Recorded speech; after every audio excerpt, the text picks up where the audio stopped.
Unmasking your true habits and what they reveal about you. Yeah, why do they matter? Why does it matter if we sort of consciously become aware of our habits? Yeah, why? What are habits? Why? What are habits? What are habits? Habits are something we do habitually. Yes, day. without really being conscious of them at all. Yeah, Most of it's the time, they're just automatic, isn't repetitive it? actions that we take or repetitive thoughts that we think. And they have an ability to actually Make or break us. make or break us, yeah, because conscious habits actually do create empowerments. If we build some conscious habits that we're totally aware of, that are going to help us, they actually make us feel empowered. Well, like the 10,000 step a day thing. Well, yeah, because exactly. That has become my habit. And Really, I make sure yeah, to that's tick that off. Yes, tick it off. I mean, I that was supposed to be my habit, but I haven't quite got round to perfecting it. But I am much more conscious of how many steps I do take, and I try and do it. So that's what we're going to be talking about in this week's episode of Get Real with the English Sisters, Mind, Health and Anxiety. Come and watch us on YouTube too, where we have the video version and the podcast version. And listen wherever you get your podcasts. And please do send us a text or comment. Come and see us on Instagram. We would love if you would make that a habit. Yes. And we are therapists, so we are very happy to be able to help you. So if you want to chat with us or just send us a message. Or book a session. Or book a session, yes. But if you just want a chat, I mean, you can just write to us and it's completely free of charge. So there's no worries there. No worries. No worries at all. We're happy to help you. So what we were saying, that becoming aware of our habits gives us a power to actually choose differently. And every small intentional change sends a message to our brain, doesn't it? This has become a habit of the 10,000 steps, and I'm very grateful for it, because before I used to think I wasn't sedentary until this happened.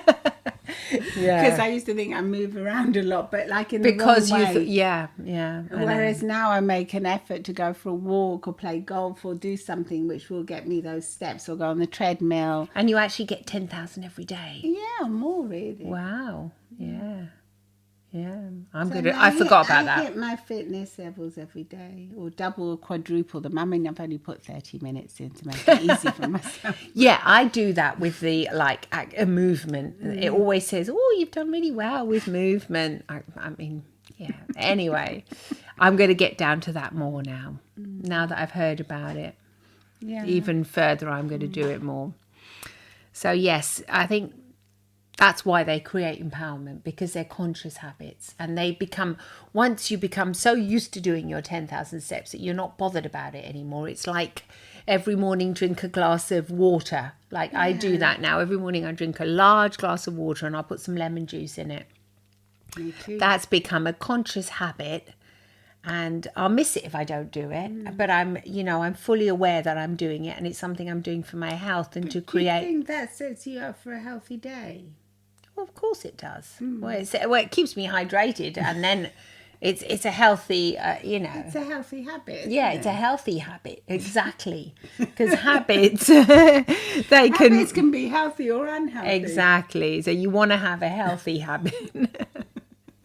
I mean, habits always reflect what our beliefs are about as well, don't they? Well, I wouldn't have thought so, but apparently they do. Well, the small repetitive actions that we take every day are often rooted in what we believe about ourselves and the world. For example, if you avoid social situations a lot, that might reflect that you have a belief that you're not good enough to be there, for example, and that could fuel, you could be fueling social anxiety, because you might find that you're always avoiding these kind of things. And that's a habit that can, show what you believe in yourself. What you believe about yourself. Yeah, what you believe about yourself. That's a tricky one. What would you have to do? How would you break that habit? You'd have to make a conscious effort. You'd have to take a conscious effort and make, like what you were saying before, since you've become aware of that habit, and now you know that you're often doing, oh no, no thanks, I'm not going there, or you're avoiding certain situations, you can take a more, may have a good look at it and decide that you'd be more proactive about it. Yeah. And say, I will go. You can force yourself to go to these things. Well, not. I mean, well, yeah, like force yourself to say, look, sometimes I realise this is a negative habit. It's impacting my life negatively. Yes. I am going to override this habit now by like making a conscious effort to say, no, I will go, even if it's only for 20 minutes. I'll show my face. Done. Or I'll go into the kitchen and stay by the kettle or whatever. Exactly. That's what I was meaning. By social situations, it doesn't necessarily mean going to a party. It just means, all the colleagues are over there by the coffee machine. And I normally don't do that. I go off and I go somewhere else, or I sit in somewhere else. So no, I'll make a conscious effort of going there. Why aren't I doing this? Why aren't I joining the group? Is it because I have a belief that I've got nothing valid to say? Or you have to analyse why you're doing. Obviously, if you say, I'm not going there because I don't like any of them, and they have a horrible, boring conversation, then of course that's a different situation. What we're saying here is that habits can reveal certain things that if you're one of these people, you might realise, yes, that's what I do. Yeah. And I do it because I have that feeling that I'm not good enough to join that particular group, where I think if you take a good look, you are good enough. You're just the same as all of them. Absolutely. Every single other person in that group has the same kind of insecurities, or very similar, even though they don't appear to have them. They might be more confident about one thing. When we first started going to the gym, and then everyone would gather outside smoking? Yes, exactly. And we would always feel left out because we didn't smoke. And we would feel as if we were like imposing if we went outside as well and like had a chat with them. Yes. But in the end, we realised that if we didn't go outside, even though we didn't smoke, we would miss out on all these nice conversations with people and socialising. And socialising, I do remember that. Yeah, that was distinct. In the end, we started going out, sort of staying a bit further away. Smoking was less taboo in those days, but it was still like Well, it was when it first started that in Italy you weren't allowed to smoke inside, so people would go outside. But what happened is that a lot of the interactions that you would have inside were missing. Suddenly cut off. Everyone would just go outside all the time. And then have all these chats and laughs. They'd be all laughing and chatting, and you think, we're missing out on that. Because in the end, they became our group of friends. Yes, but since they were always smoking outside, so what did we do? We joined them, didn't we? We joined them eventually when we realised it. That we were missing out. Yeah. Because it was a habit they had. They'd just go outside for a smoke and everyone would join them. And we would be left inside without anyone to talk to. But at least we weren't getting the passive smoke. I mean, there was but I mean, it was outside, so you could stand away. You didn't have to, and they would be discreet. They'd blow it away and that. But yes, it wasn't. We don't like smoking, so it was a nuisance for us. But you have to weigh up the benefits. It was more of a hindrance to be left out of the group and not have any fun or talk to anyone. Yes, it was indeed, yeah. You have to weigh the benefits against the, see what outweighs it, if it outweighs one outweighs the other or not. Yeah, because habits can expose your comfort zones, can't they? Well, they definitely expose them. Because you want to stay in the same comfort zone. You don't want to do anything. So, like, for instance, if your friend wants to travel or your partner and you're used to being at home all the time and a homebody, and you might say, I'm not bothered. But then you miss out on a whole load of things. Yeah, because they want to keep you in your familiar territory, don't they? Repeating that same habit. I was thinking, like, I didn't want to go to India because of all the monkeys there. What do you mean monkeys? I mean, they're not all monkeys in the streets, aren't there? Well, I mean, I've been many times, and I just remember the beauty of the place. You do remember the beauty, but I was thinking if I was there and that, You're the monkey. I don't know about the monkeys. I wouldn't want to get attacked by a monkey. Oh, come on. Video. No, they can be yes, violent. in the temples and things like that. Exactly. Yes, but you don't. I mean, come on. If you go into the city, you're fine. There's monkeys in the Yeah, city. but not very many. They mostly hang out in these, old temples and things. There are a few. Obviously, you don't, you be a little bit more careful. You take the precautions, don't you? You have to be careful with your phone because they can light the phone as well now. They want to steal your food and your phone. And the food they've always wanted to steal. I remember that, it's like, but I mean, yeah, you have to be careful, but is that really going to stop you? That's like a joke. Is it going to stop you from visiting well, it would put me off. Beautiful country of India? It would put me off. I'd have to fight against that. You'd have to fight because it's not familiar for you to have monkeys. Yeah, you would think, no, I don't want to go there. I mean, I used to go for work, so now basically I would think, well, I'd have to pay for my own ticket. It'd be, out familiar for me as well. I wouldn't want to go there either. But that's not good, is it? No, it's definitely not good.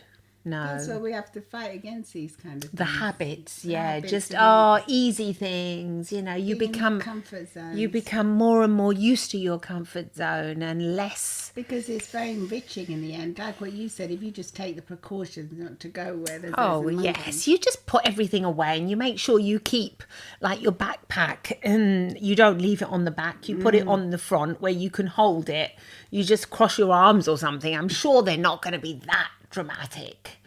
I mean, it's like, obviously, if you're eating an ice cream or you've got a sandwich, banana, you've got, you're actually eating something, or you've got, they're playful, aren't they? So they'll come and...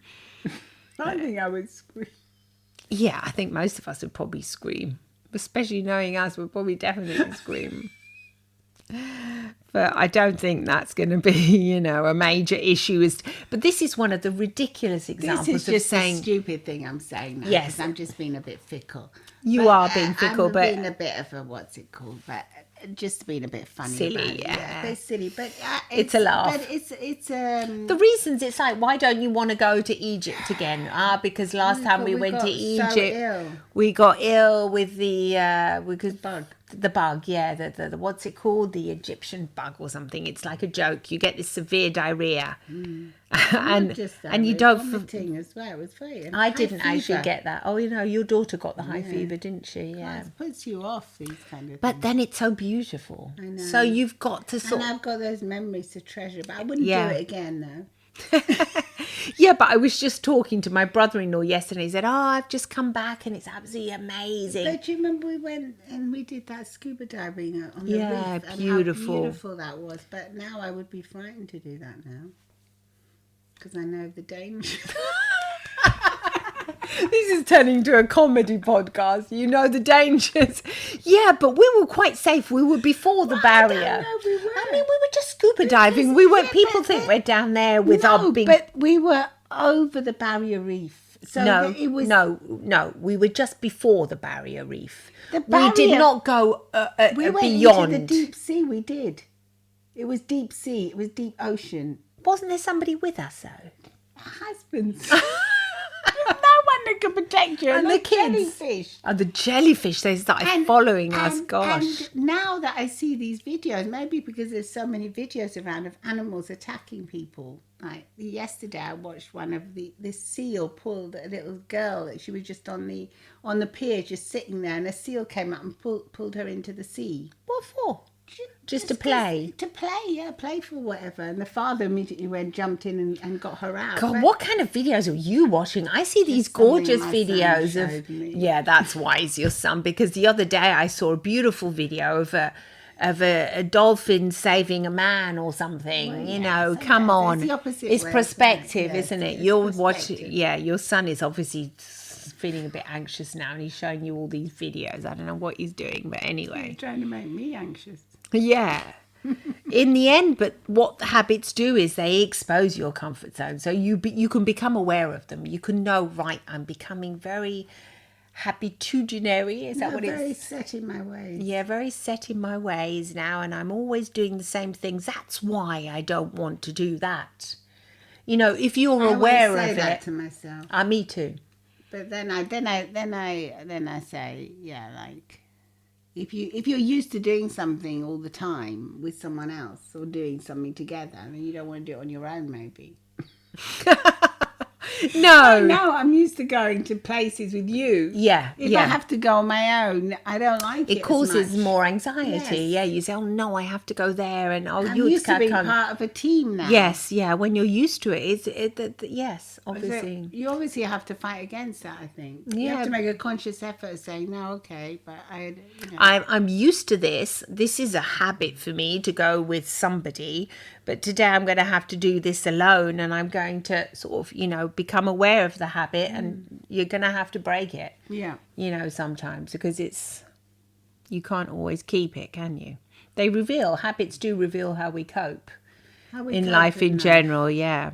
Whether it's scrolling endlessly or emotional eating, or constant multitasking, many habits are unconscious, coping mechanisms. That's what they are for stress, fear, and overwhelm. So, yes, they do indeed reflect how we cope. We know that if we're just scrolling like that, we might be feeling overwhelmed or something. We're trying to find a distraction. Or if we suddenly say, oh, I want to eat, all these comfort foods. Why? I think if we become aware of them, we can know more, can't we? So, yeah, if you want to eat lots of comfort foods, you might think I'm feeling a bit anxious now, and you go for a walk instead. Yes. And you can break that habit, can't you? Or you can break the habit of having lots of comfort foods in the house if they're bad for you. Because if it's a plate of pasta, that's fine. Yeah, no. Yeah, we're talking banana. No, banana again. Yeah, because bananas are like my comfort food. Yeah, me too. Actually, they've got magnesium in. It's funny because yesterday on the way to work, I actually said to my husband, I haven't had a banana for about 2 days. Should we stop off and buy some bananas? And he was like, yeah, I miss the bananas. And that's why we don't want to go anywhere near monkeys. Because you're possessive about your bananas. Oh my gosh. Yeah. They do. What another thing habits do is they show our priorities, don't they? They definitely, even if they're unintentional. We have our priorities, and we know, like we might say mental health is important, but if our daily habits don't support that rest and reflection or nourishment, we may be living out of alignment without realizing it. Yeah, I think loads of us do that. Yeah. So we say one thing, but we're not congruent. Yes. So our habits actually do reveal what we prioritize. We might be saying, yes, it's really important for me. It's really important for me to do that. But then do we really do it? That's a good one. Yeah. We don't do it, do we? I do. Do you? Oh. They do, yeah. Well, they reveal our priorities on how I cope. I think yes. Why do you say they don't for you? Because I think a lot of the times we say we have like habits that are productive or that, but then we actually do the opposite. Like we procrastinate a lot. And we do things but we say, oh no, we're really high function.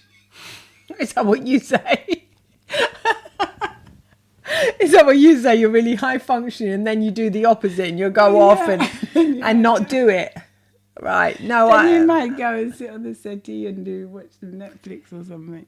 I just think it's important to become aware of it, is what I'm saying, because a lot of the times they're not in line with that. So we might think we're really healthy. Like when I used to think I was really healthy and fit, and my daughter said, you're sedentary. I got the fright of my life because I said, I'm not sedentary. I'm always doing gardening or walking around or doing something, putting the fire on, working. I'm always up and down doing things. And she said, yeah, but that's not being an active. That's not an active lifestyle.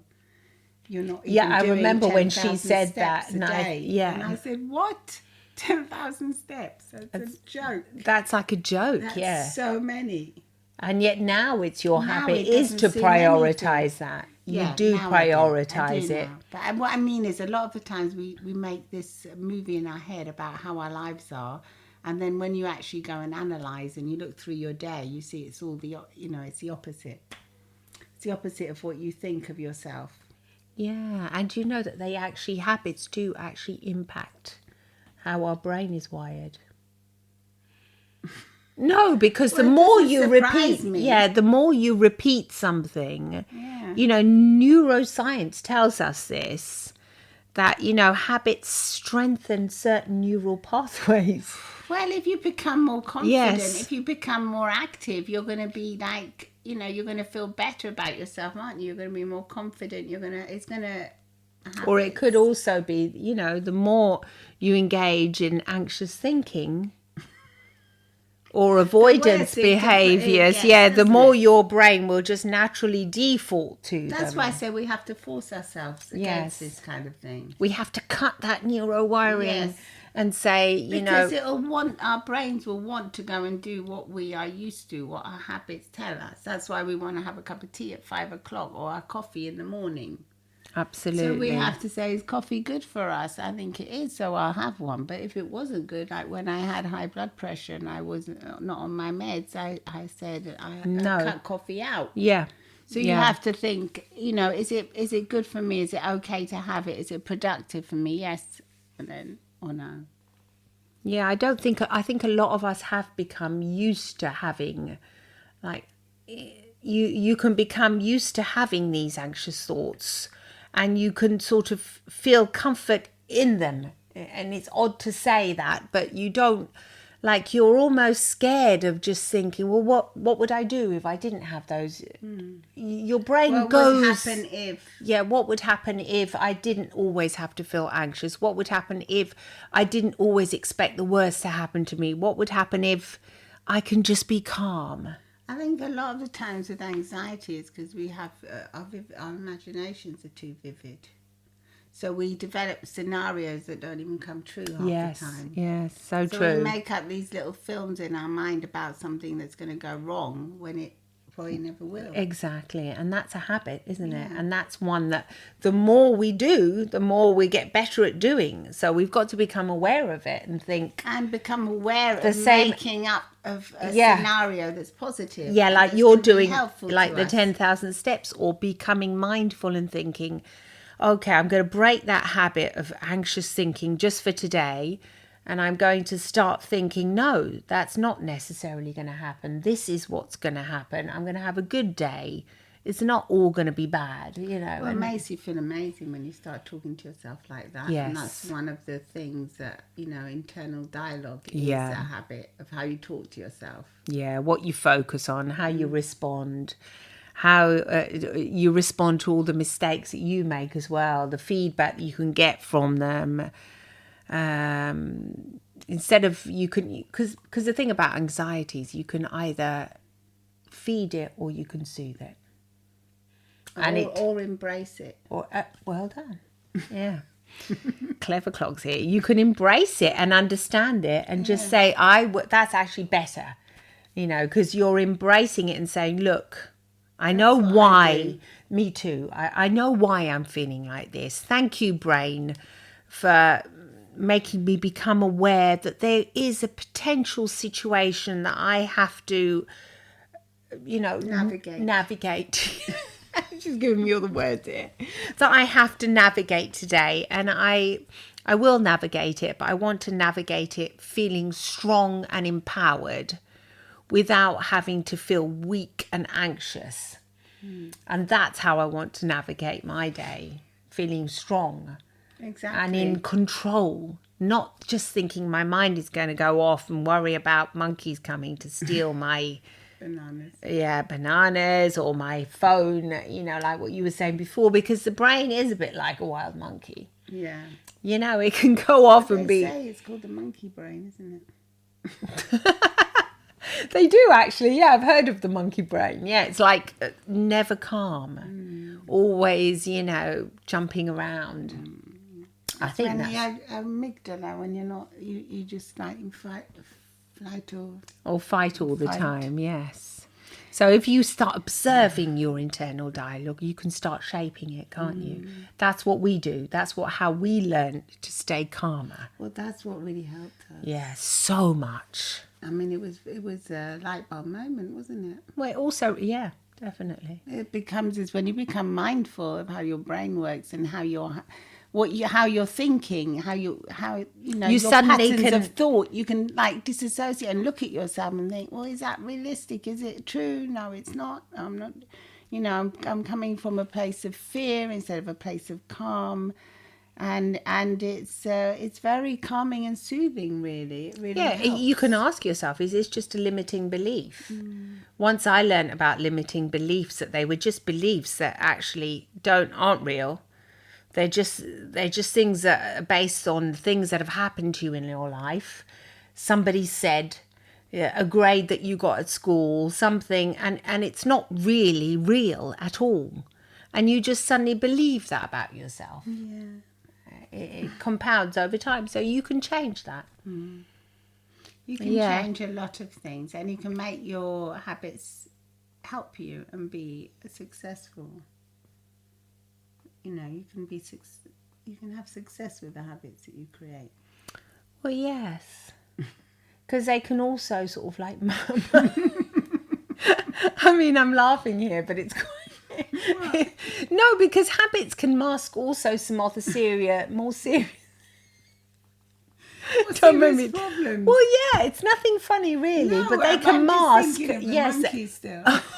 That's what I'm thinking of. Yeah. Sorry, yeah. But they can mask serious problems. Like if you have a fear of, say, traveling, you can have that fear is not just one fear; it's generalized into other areas of your life. And it's like sneaky. It's sneaky. You might also have a fear of lifts, for example, or you might have a fear of doing new things.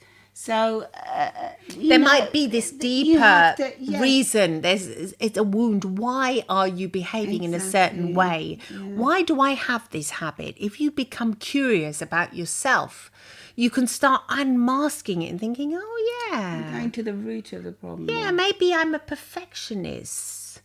Maybe that's because I have a tremendous fear of failure. Where did this fear of failing come along? Maybe I can become more conscious about that. Instead of having always fear of failure, maybe I can embrace failure and just say, I'm going to learn. Because there is no failure, only feedback. Maybe I don't always have to be this perfectionist. Yeah. Becoming aware can help you get to the root of the issue. Becoming aware can get you to get to the root of the issue. Yeah, it can help you actually trace yourself back to that root and become aware of it and think, no, I want to break that habit. Exactly. It's not, it's masking something that it's not really me. Yeah. So it's not me. You can break free of it. Break free and make sure that your habits, the ones you have, observe your habits. Maybe observe one of your habits today. And think, is it a helpful habit? Is it working for me? Do I like this habit? Does it make you feel safe? Yeah. Does it make you feel in control? And if you have that habit of thinking these things, am I safe? Am I in control? Then you can make the habit of thinking to yourself, I can change. Yeah. And that's it. Change is a beautiful thing, isn't it? Change is a beautiful. It's something to embrace, really. A change is as good as a rest. Yes, exactly. That's what our mother would always say. A change is as good as a rest. So give your brain a change. Exactly. Do something to unmask these habits that, the ones that you want to keep, you keep them because they're good for you and you become aware of them. But lots of those habits that you're doing unconsciously, you can decide to change them. Yes. And you have the power to change them. You do have the power. We are therapists and we're here to help you. So do get in touch. And lots of love and smiles from the English Sisters. Bye.